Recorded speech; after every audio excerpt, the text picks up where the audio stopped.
नमस्कार। आज बहुत पीड़ा के क्षणों में, दुख की बेला में यह वीडियो बना रहा हूँ। अभी से लगभग आधा घंटा पहले यह सूचना मिली है कि दिल्ली के हमारे पत्रकार साथी तरुण सिसोदिया ने एम्स की चौथी मंजिल से कूदकर आत्महत्या कर ली है।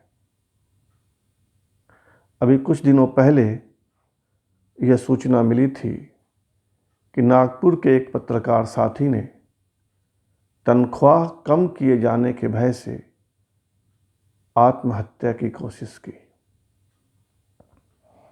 एक और पत्रकार साथी की आत्महत्या की सूचना मिली थी। अभी 2 दिन पहले एक सूचना मिली कि काम के बोझ से दबा एक पत्रकार साथी जिनका नाम सौरभ खंडेलवाल है, बोल नहीं पा रहे और पिछले 2-2.5 माह से अस्पताल में भर्ती है। इस तरह की सूचनाएं लगातार मिलती हैं। तरुण के बारे में कहा जा रहा है कि कुछ दिनों पहले उनकी नौकरी चली गई थी। नौकरी जाने की पीड़ा में ही उन्होंने जान दे दी। कहा यह भी जा रहा है कि बीमारी से, कोरोना से पीड़ित थे वे, बीमारी से तंग आकर जान दे दी।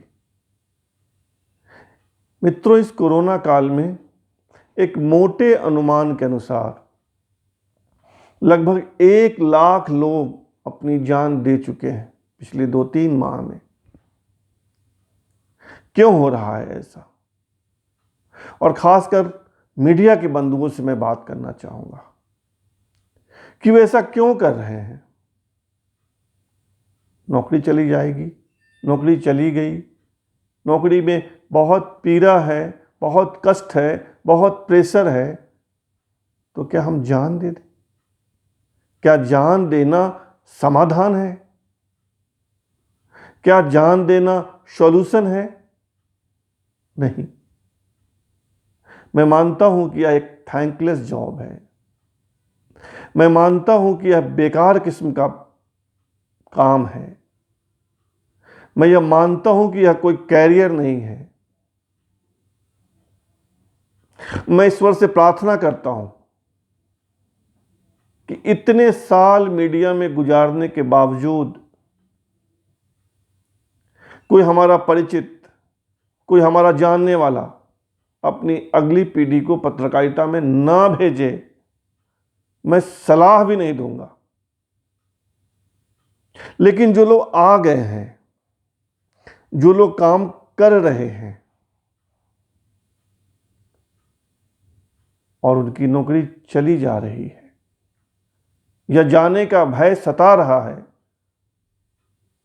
तो क्या हम आत्महत्या कर लें? मैं देख रहा हूं कि पिछले 2-2.5 माह में अखबारों के अनेक एडिशंस बंद हुए हैं। अखबारों से पत्रकारों को निकाला गया है, उनकी नौकरी ले ली गई है। मीडिया, समाचार चैनलों की भी यही स्थिति है। परिस्थितियां विषम हैं, तो क्या हम प्राण दे दें? प्राण देना सॉल्यूशन है? नहीं। हम प्राण क्यों दे रहे हैं?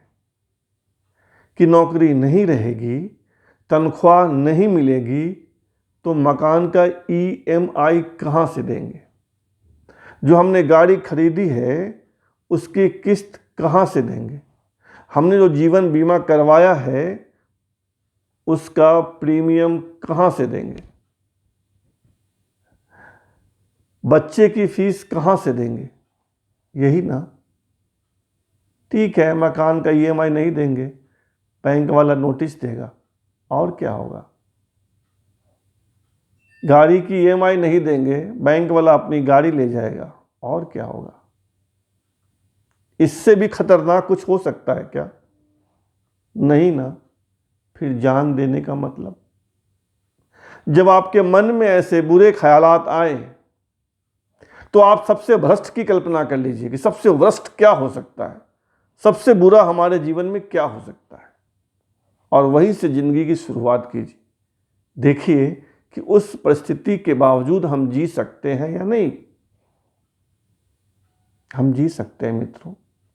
हम अपने खर्चे घटा सकते हैं, हम अपनी लग्जरी कम कर सकते हैं, हम मोबाइल का बिल कम कर सकते हैं, हम आउटिंग का बिल कम कर सकते हैं, हम गैर जरूरी खरीदारी बंद कर सकते हैं, हम कुछ महीने EMI नहीं देंगे।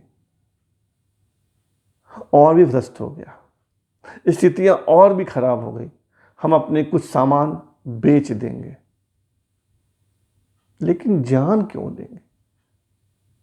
जान इतना कीमती है कि इसे किसी के लिए नहीं देना चाहिए। ये मैं नहीं कह रहा हूँ, बड़े बड़े विद्वान, बड़े बड़े चिंतक कह गए। और पत्रकारिता की नौकरी चली गई तो क्या हमने कसम खाई है कि हम जिएंगे तो पत्रकार बनकर और मरेंगे तो पत्रकार बनकर? क्या यह आवश्यक है कि हम जीवन भर एक ही काम करें? क्या यह आवश्यक है कि जो हम काम कर रहे हैं या कर रहे थे वही करते रहें? क्या यह आवश्यक नहीं है कि कुछ माह या कुछ साल का हम विश्राम ले लें, अपने गांव चले जाएं, अपने माता पिता के पास चले जाएं, जीवन को नए ढंग से जीकर देखें? और हमें लगता है कि हम उसी शहर में रहें तो हम कुछ दूसरा काम भी कर सकते हैं। हम कोई छोटा व्यापार कर सकते हैं, हम बच्चों को पढ़ाने का काम कर सकते हैं। कुछ तो हुनर होगा हम में, कुछ तो प्रतिभा होगी हम में, कुछ तो कहीं कोई संपत्ति होगी हमारे पास जिसके सहारे, जिसके बदौलत हम आगे जी सके। हम अपनी पत्नी और अपने बच्चे की चिंता में गमगीन हुए जा रहे हैं, और हम जीवन जब छोड़ देते हैं तो क्या उनका दर्द मिट गया? नहीं, हम तो उनका दर्द और बढ़ा गए। पत्रकार मित्रों, जीवन मत गवाओ, अपने को इतना असहाय और इतना कमजोर मत बनाओ कि किसी व्यापारी के भरोसे हम अपना जीवन जिए। अखबार चलाने वाला, चैनल चलाने वाला कोई देवात्मा नहीं है, कोई महान पुरुष नहीं है, वह एक व्यापारी है, और खराब शब्दों में कहें तो वह एक बनिया है जो परचून की दुकान नहीं चलाकर अखबार की दुकान चला रहा है या चैनल की दुकान चला रहा है। तो एक बनिए की उपेक्षा के कारण, एक बनिए की कंजूसी के कारण हम प्राण गंवा दें? बेवकूफ हैं हम। या तो उस बनिए से लड़ लो या उसकी नौकरी ना करने की कसम ले लो। जान क्यों गंवा रहे हो दोस्तों? यह जान गंवाने के लिए नहीं है। हम इस दबाव में आ जाते हैं कि लोग क्या कहेंगे, हमारे सगे संबंधी क्या कहेंगे, हमारे दोस्त क्या कहेंगे, मेरा उपहास उड़ाएंगे कि उसकी नौकरी चली गई या उसको नौकरी से निकाल दिया गया। हद है यार, किसी के उपहास के कारण हम प्राण गंवा दें। और उपहास करने वालों, तुम भी याद रखो कि अगर आज उसकी नौकरी गई है, कल तुम्हारी भी जा सकती है। इसलिए अपने मित्रों का उपहास मत उड़ाओ, अपने दोस्तों की निंदा मत करो, और जिन दोस्त के दिल में भी जान देने का ख्याल आ रहा हो वो झटक दो इसको। पत्रकारिता की नौकरी मिलती है तो भला, नहीं मिलती है तब भी भला। अपने हुनर को पहचानो, अपनी प्रतिभा को पहचानो, कोई नया काम सीखो। और अगर हमने तय कर लिया है कि पत्रकार बनकर ही मरना है तो कुछ दिनों का विश्राम ले लो, कुछ नई कला सीखो, कोई नया वाद्य यंत्र सीख लो, कोई नया व्यापार शुरू कर दो। मैं ऐसे बहुत सारे पत्रकारों को जानता हूँ कि उनकी नौकरी चली गई तो उन्होंने फास्ट फूड की दुकान खोल ली। पटना के हैं वो, बड़े पत्रकार हैं, नाम नहीं लूँगा। और साल भर 2 साल के बाद जब पुनः नौकरी का वातावरण बना तो उन्होंने फास्ट फूड की दुकान बंद कर दी और फिर से पत्रकार बन गए। हम ऐसा क्यों नहीं सोचते? हम विश्राम क्यों नहीं लेते? मैं ऐसे अनेक पत्रकारों को जान रहा हूं जिन्होंने पत्रकारिता छोड़कर व्यवसाय शुरू किया, अध्यापन के क्षेत्र में चले गए, अपनी प्रेस लगा ली, अपना कोई नया काम शुरू कर दिया। तो मैं यही कह रहा हूं आपसे, तरुण की मौत ने हिलाकर रख दिया है। सोशल मीडिया पे तमाम पत्रकार शोक में डूबे हैं। मैं चाहूंगा और सब भी यही चाहता है कि तरुण आखिरी हो। उसने तो गलती कर दी, आगे से कोई गलती नहीं करे। ना नौकरी सही, कोई दूसरा काम कर लेना यार, व्यापार कर लेना, कोई दूसरा काम कर लेना, विश्राम कर लेना, इस छुट्टी की अवधि में कोई नई कला सीख लेना। और जिन बच्चों, जिन बीवी के लिए आप प्रेशर में आते हो, उनके बारे में सोच लेना कि आपके न रहने से उन पर क्या प्रभाव पड़ेगा। अपने बूढ़े माता पिता के बारे में सोच लेना, पर जान मत देना यार। उत्तर प्रदेश के कवि थे कुंवर नारायण, उनका नाम सुना होगा आपने।